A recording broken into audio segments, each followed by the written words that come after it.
Hi guys, I'm Mollie Engelhart, plant-based chef and regenerative farmer. And I want to show you guys a little bit what we're doing to divert plant material from my restaurants and bring it back to the farm, creating soil and closing that loop.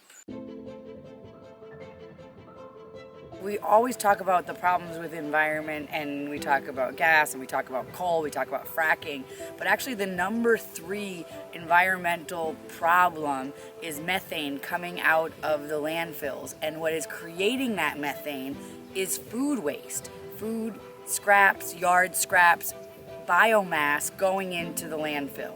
And so each and every day in our restaurants, we collect 100% of that biomass and we bring it back to the farm. If you imagine buffalo cauliflower at Sage, it's delicious, people order it all the time, but think about that big chunk that you cut off the bottom of every single cauliflower.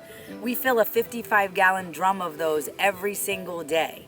And so that, along with kale stems and citrus and avocado peels and avocado pit, gets loaded by liftgate onto a box truck. That box truck goes around to all of our restaurants. And we come back to the farm. So every day the compost from the restaurant gets dumped, and then we cover it with manure from animals and other biomass that's coming out of the farm. And when we water it and cover it and let it break down, and we turn it with the tractor and we make new windrows, and then we water it again. Heat up to above 150 degrees and it does its thing and turns that food waste from the restaurants into compost, and that compost turns into soil.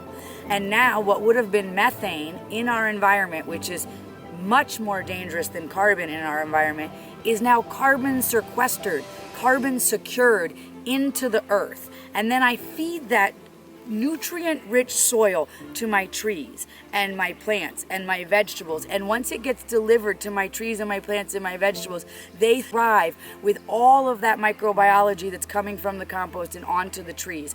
And then we pick avocados, or we pick lemons, or we pick kale, and we bring that back to the restaurant, and the process starts all over again. And we at Sage are 100% committed to drawing carbon down and not letting methane up.